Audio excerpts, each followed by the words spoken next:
너한테 줄 돈은 단 1원도 아깝다. 당장 내 눈앞에서 사라져.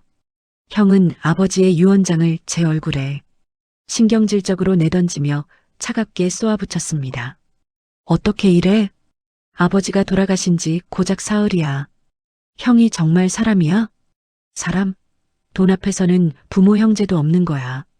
그래도 이건 아니지. 고향 집까지 팔아치우고 나를 길바닥으로 내몰겠다는 거야?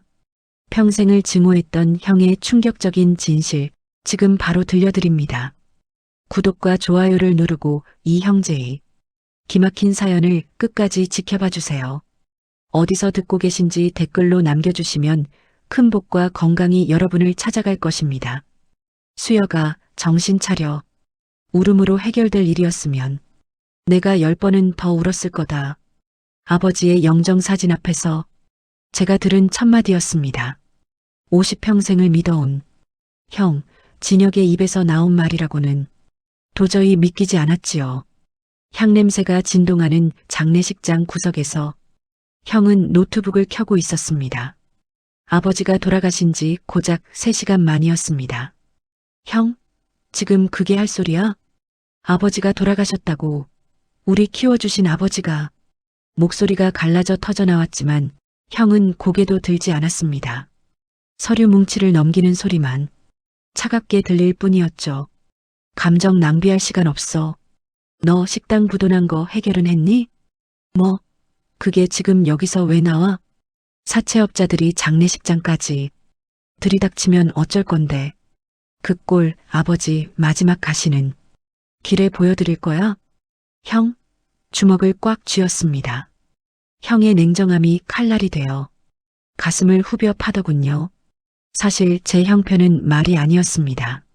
무리하게 식당을 확장하다 빚더미에 앉았고 매일같이 독촉 전화에 시달리고 있었죠.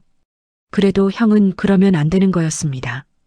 하나뿐인 동생의 아픔을 보듬어주지는 못할 망정 가장 아픈 곳을 골라 찌르고 있었으니까요.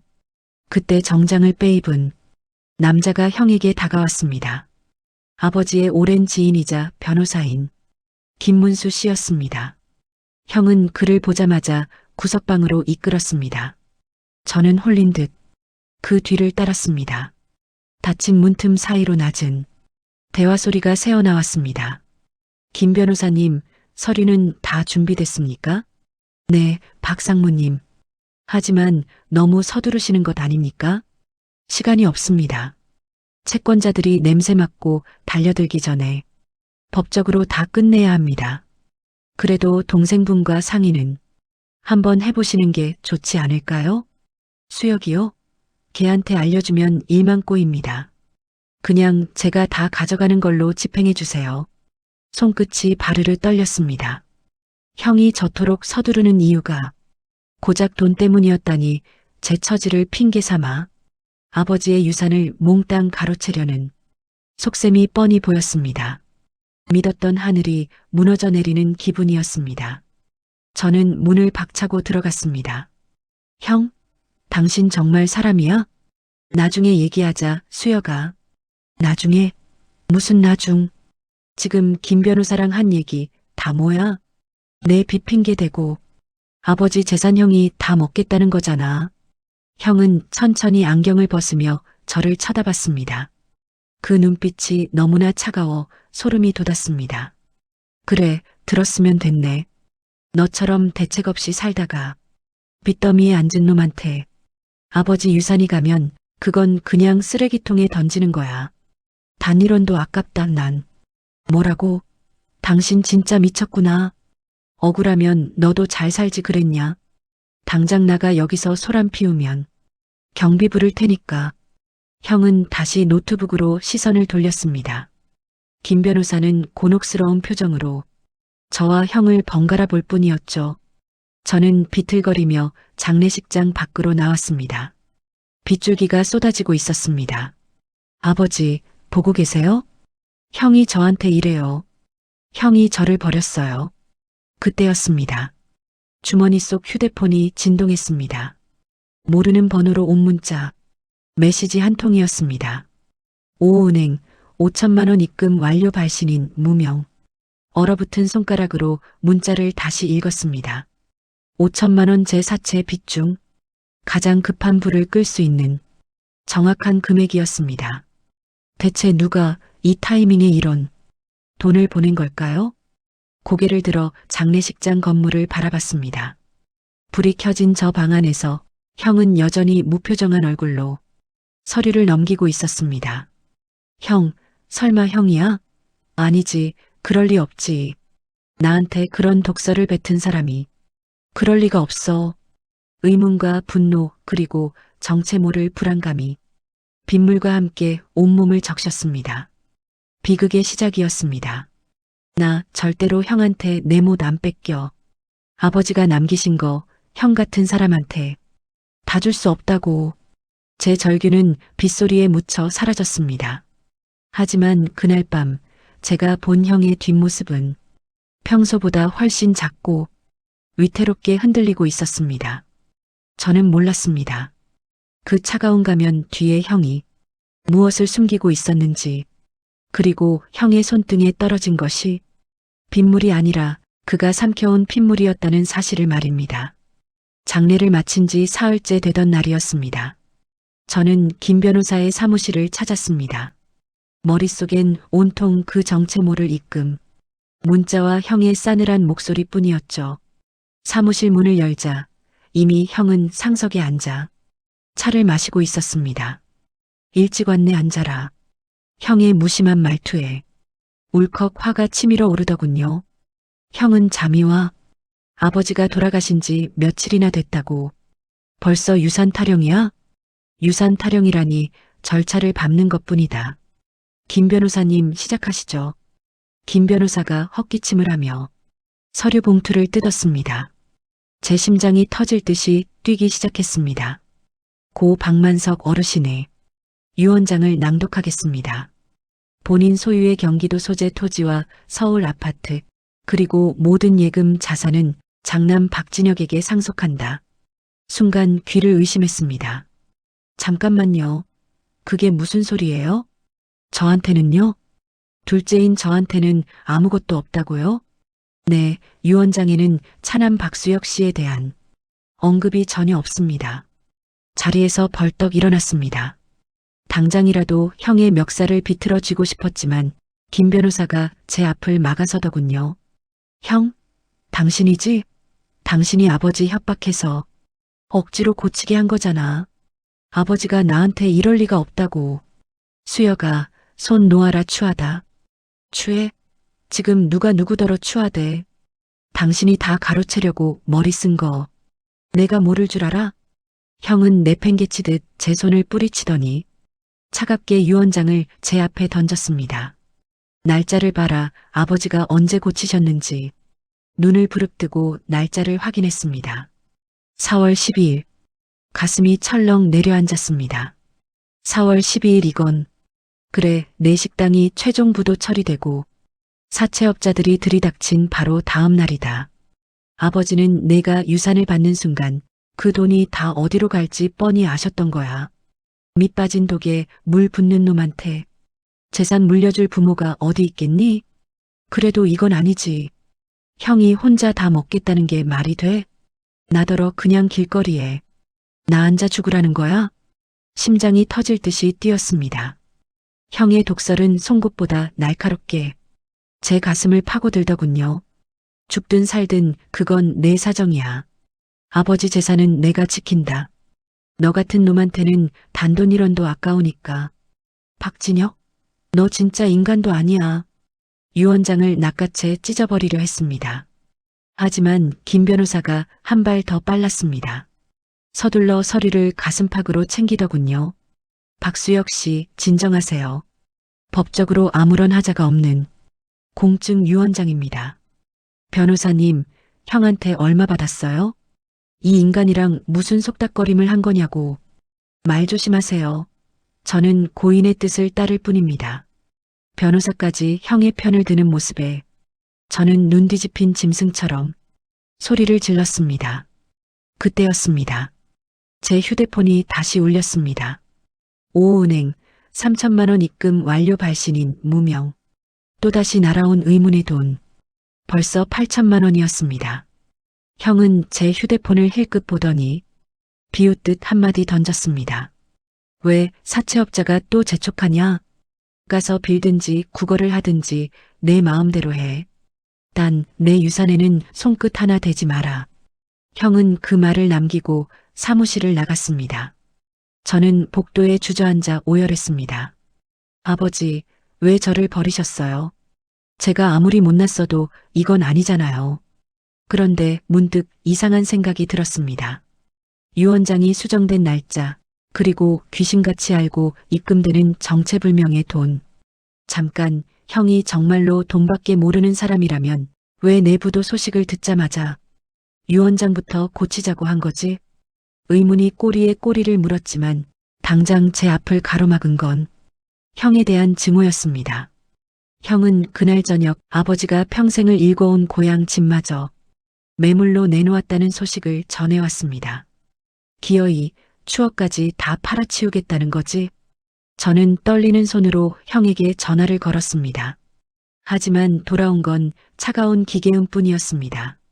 형, 두고 봐. 당신이 나한테 한 짓 똑같이 갚아줄 테니까. 분노에 눈이 멀어 그때는 몰랐습니다. 전화기 너머에서 들려오던 형의 위태로운 기침 소리, 그리고 그의 책상 위에 놓여있던 제 이름으로 된 수십 장의 채무 변제 서류들을 말입니다. 형의 책상 위에 놓여있던 그 수많은 채무 변제 서류들. 그때의 제가 그런 걸 알 리가 없었지요. 제 눈에 보이는 건 오직 하나뿐이었습니다. 아버지가 평생을 일궈온 고향 집 마당에 세워진 커다란 이삿짐 트럭이었습니다. 형? 박진혁? 당장 안 나와? 이게 지금 뭐 하는 짓이야? 마당으로 뛰어들어가자 아버지가 아끼시던 자개장이 짐짝처럼 굴러다니고 있었습니다. 형은 그 옆에서 무심한 표정으로 인부들에게 손짓하고 있더군요. 왔니? 소란 피우지 말고 가라. 집 팔렸어. 뭐? 팔려? 이 집이 어떤 집인데? 우리 여기서 태어나고 아버지가 돌아가실 때까지 지키신 집이야. 죽은 사람 추억 지킨다고 밥이 나오니 쌀이 나오니 시세보다 싸게 내놨더니 금방 나가더구나.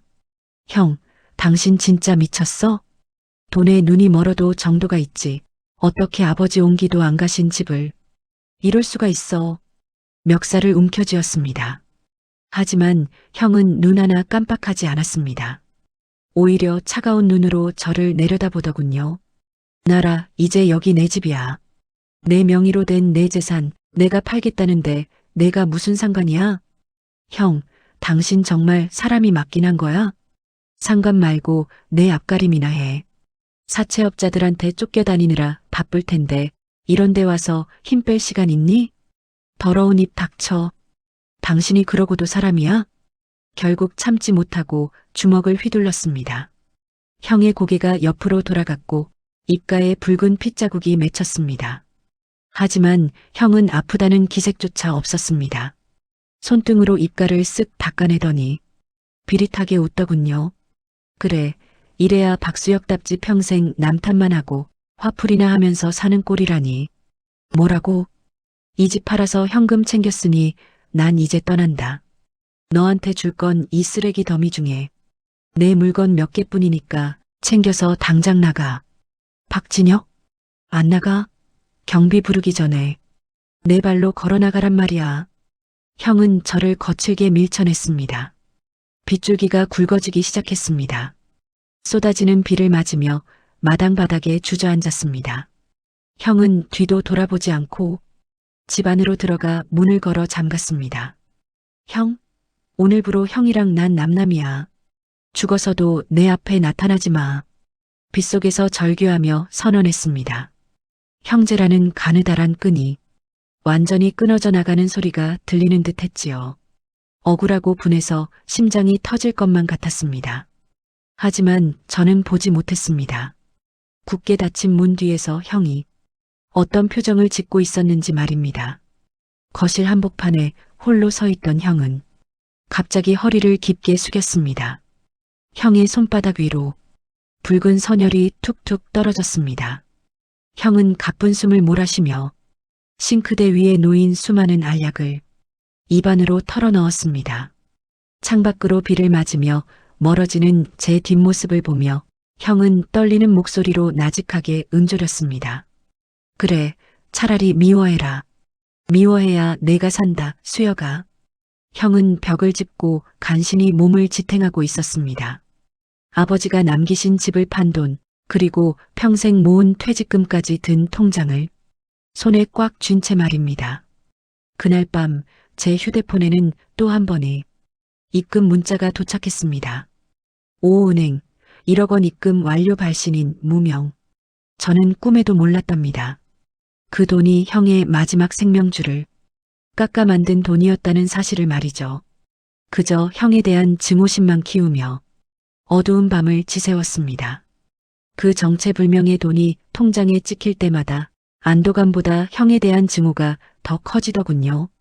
형은 아버지를 팔아치우고 떵떵거리는데 누군가는 나를 가엾게 여겨 이런 돈을 보내주는구나 싶었습니다. 저는 결국 참지 못하고 김 변호사의 사무실을 다시 찾아갔습니다. 형을 상대로 소송이라도 낼 심산이었지요. 변호사님, 당장 소장 써주세요. 형이 가로챈 내 재산 법대로 몽땅 찾아올 거라고요. 서슬퍼런 제 요구에 김 변호사는 서류 뭉치를 뒤적이다 깊은 한숨을 내쉬었습니다. 박수혁 씨, 정말 이 길밖에 없다고 생각하십니까? 길요? 형이 내 앞길을 다 막았는데 무슨 길이 있습니까? 그 인간 아버지 집까지 팔아치우고 잠적했다고요. 잠적이라니요. 진혁 씨 지금 어디서 그 돈으로 호의호식하고 있겠죠. 변호사님도 공범 아닙니까? 유언장 조작한 거 다 알아요. 책상을 내리치며 소리를 지르자 김 변호사가 떨리는 손으로 안경을 벗었습니다. 그리고는 결심한 듯 금고 안에서 낡은 서류 봉투 하나를 꺼내 제 앞에 던지더군요. 이걸 보고도 그런 소리가 나오는지 한번 보시죠. 이게 뭡니까? 진혁 씨가 절대로 보여주지 말라고 했던 당신을 위한 방패입니다. 봉투 안에는 상속 포기 권고 및 채무 변제 대행 계약서라는 제목의 서류가 들어 있었습니다. 이게 다 무슨 소립니까? 수혁이가 상속을 받으면 채권자들이 즉시 압류를 할 것이기에 장남 박진혁이 전액 상속받아 세금을 납부한 후 차남의 채무를 우선 변제한다? 서류를 읽어 내려가던 제 손이 파르르 떨렸습니다. 숨이 턱 막혀서 다음 문장이 읽히질 않더군요. 수혁 씨, 당신이 상속을 1원이라도 받는 순간 사채업자들이 가만히 있었겠습니까? 법원에 바로 압류 신청하고 당신은 그 돈 구경도 못했을 겁니다. 그래서 진혁 씨가 아버님을 설득한 겁니다. 자기가 나쁜 놈이 되겠다고요. 동생한테 평생 욕을 먹어도 좋으니 일단 자기 이름으로 재산을 다 돌려놓고 그 돈으로 당신 빚을 하나하나 직접 갚아주겠다고 말입니다. 말을 잇지 못했습니다. 김 변호사는 뒤이어 수십 장의 영수증을 제 앞에 펼쳐 보였습니다. 여기 보세요. 이 5천만 원, 1억 원. 당신 통장에 익명으로 들어온 돈들, 그거 다 진혁 씨가 집 팔고 자기 퇴직금까지 합쳐서 보낸 겁니다. 사채업자들 찾아가서 무릎 꿇고 이자 탕감받으며 당신 빚 갚아준 증거들이라고요. 그럴 리가. 형은 나한테 단돈 1원도 아깝다고 쓰레기 같은 놈이라고 그랬는데 그렇게 차갑게 굴어야 당신이 형한테 기대지 않고 자립할 거라 믿었던 겁니다. 당신이 형을 미워해야 형이 보낸 돈을 미안함 없이 받아서 새 삶을 시작할 거라면서요. 가슴이 덜컥 내려앉았습니다. 형이 내뱉은 그 모진 독설들이 실은 나를 살리기 위해 스스로 뒤집어 쓴 오물이었다니 심장을 얼음 송곳으로 찌르는 것 같았습니다. 그럼 형은요? 지금 형은 어디 있어요? 진혁 씨, 지금 병원에 있습니다. 폐암 말기예요. 당신 빚 갚아주러 돌아다니느라 치료 시기를 다 놓쳤단 말입니다. 뭐라고요? 암이라고요? 어제 마지막으로 집 판장금 처리하고 병실로 들어갔습니다. 저한테 그러더군요. 이제 수혁이 빚 다 갚았으니 자기는 이제 좀 쉬어도 되겠다고 미친 사람처럼 사무실을 뛰쳐나왔습니다. 빗줄기는 여전했지만 분노는 온데간데였고 가슴을 후벼 파는 통증만 남았습니다. 형, 진혁이 형, 내가 무슨 짓을 한 거야? 내가 형한테 무슨 말을 했는데?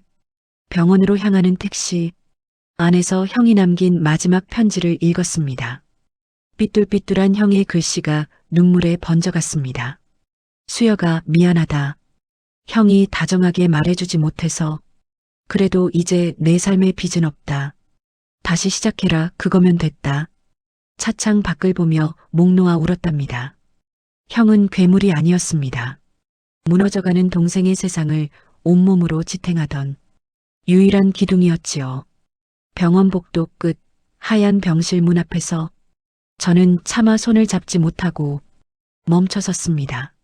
문틈 사이로 들려오는 가냘픈 기침 소리가 제 심장을 조각내고 있었습니다. 문틈 사이로 들려오는 그 가냘픈 기침 소리에 제 심장은 이미 갈기갈기 찢겨나가고 있었지요. 떨리는 손으로 병실 문을 밀었습니다. 하얀 침대 위에 누워있는 형의 모습은 제가 알던 당당하고 냉혈한 같던 박상무가 아니었습니다. 뼈만 남은 앙상한 손등에 꽂힌 바늘이 제 가슴을 찌르는 것 같더군요. 형? 제 부름에 형이 천천히 눈을 떴습니다. 퀭한 눈동자가 저를 향했습니다. 수혁이냐, 여긴 어떻게 알고 왔어? 김 변호사가 결국 입을 열었나 보네. 형, 내가 미안해. 내가 정말 죽을 죄를 지었어. 그것도 모르고 형한테 주먹질하고 차마 못할 말까지 퍼붓고 나 같은 놈이 무슨 동생이라고. 형의 침대 밑에 주저앉아 그 마른 손을 붙잡고 목 놓아 울었습니다. 형은 힘겹게 손을 움직여 제 머리를 쓰다듬어 주었답니다. 울지 마라. 내가 울면 내가 나쁜 놈이 된 보람이 없잖니. 형, 왜 그랬어? 왜 혼자 다 뒤집어 쓰고 그 수모를 당했냐고. 그냥 말해주지. 나 도와주려고 그러는 거라고. 한마디만 해주지. 말하면 내가 그 돈을 마음 편히 받았겠어? 내 자존심에 형한테 빚 갚아달라고. 고개 숙일 놈이야, 내가. 형, 아버지가 돌아가시면서 내 손을 꼭 잡으셨다. 수혁이 저놈 성질머리는 불같아도 속은 여린 놈이니까 내가 울타리가 되어주라고. 상속? 그거 내 이름으로 받은 거 다 내 돈이야. 난 그냥 잠시 맡아서 내 빚쟁이들 쫓아내준 것뿐이다. 형의 목소리는 가냘팠지만 그 안에 담긴 진심은 세상 그 무엇보다 무거웠습니다. 형, 이제 나 빚 다 갚았어. 형이 준 돈으로 새 인생 살게. 그러니까 제발 일어나. 나랑 같이 아버지 묘소도 가고 우리 맛있는 거 먹으러 가야지. 그래, 이제 너 빚 없으니까 됐다. 수여가, 이제 고개 들고 살아라. 넌 가문의 수치가 아니라 내 하나뿐인 동생이다. 형은 그 말을 하고는 평온하게 눈을 감았습니다. 다행히 고비를 넘긴 형은 긴 치료 끝에 기적처럼 기력을 조금씩 회복했답니다. 몇 달 뒤 저희 형제는 아버지의 묘소 앞에 나란히 섰습니다. 불어오는 바람이 참 따뜻하더군요. 저는 형의 어깨를 감싸 안으며 나직하게 말했습니다. 형, 고마워. 형이라는 이름이 이렇게 무거운 건 줄 이제야 알았어. 무겁긴 너 사람 굿이라는 거 보니까 이제 하나도 안 무겁다. 형의 얼굴에 번지는 옅은 미소를 보며 저는 비로소 깨달았습니다. 진정한 사랑은 화려한 말에 있는 것이 아니었습니다. 사랑하는 사람을 위해 스스로 진흙탕에 발을 담그는 침묵의 희생 속에 있다는 것을요. 저는 이제 형의 그 침묵을 사랑합니다. 그리고 그 침묵이 제게 준 새 삶을 소중히 가꾸어 나가려 합니다. 가족이라는 이름으로 때로는 서로에게 지울 수 없는 상처를 주기도 합니다. 하지만 그 상처를 덮어주는 것 또한 결국 가족의 헌신과 희생이더군요. 가장 미웠던 사람이 나를 가장 사랑했던 사람이었음을 깨닫는 순간 우리의 삶은 다시 시작됩니다. 오늘 이야기를 통해 여러분의 곁에 있는 소중한 사람들을 한 번 더 떠올려보는 시간이 되셨으면 좋겠습니다. 말하지 않아도 전해지는 그 깊은 진심이 여러분의 고단한 하루에 따뜻한 위로가 되길 바랍니다. 오늘 사연이 마음 울림을 주었다면 여러분의 따뜻한 댓글은 저에게 큰 힘이 됩니다. 지금까지 세월 한 조각이었습니다. 오늘도 평온한 하루 보내세요. 감사합니다.